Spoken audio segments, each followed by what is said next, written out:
دستورك الصومالي اللي ودجينay ninka xayeysiyo waa murtad ninka idaacadiisa ka faafiyana murtad way ninka ka qayb qaatana waa gaal xalaal u dami wal maal islaanta waa ka furantahay gabadh muslimiin looma guurin kara meesha ku dhintana wadanka lagu xamaali karo Soomaaliya lagu xamaali waa in la geeyo Siberia iyo la geeyo way maxaa Netanyahu loo geeyo shayaadiinka loo geeyo dastuurkaas la wado ee Soomaaliya loo soo wado ninka asagoo ugu wuxuu yahay ka qayb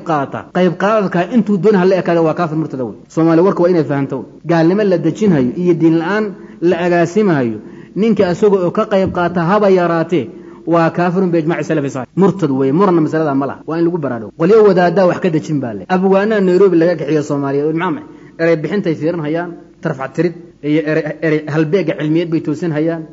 mar gaalnimo noo toosinaysa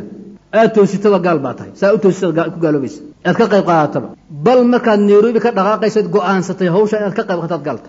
go'aan qaadka inaad ka qayb qaadato dastuurka iyo gaalnimada dajinteeda iyo naashnaashkeeda baad ku gaaloobi muslimiintu waxay yiraahdaan waman azama an yakfura ba'da sharin kafara fil hal ninka go'aansada bil kadib inuu gaaloobo haduu gaal yahay warka salafka sidaas waxaa tirada iska joog muslim shabaab iyo balaaya meeshan joog ku cunahaya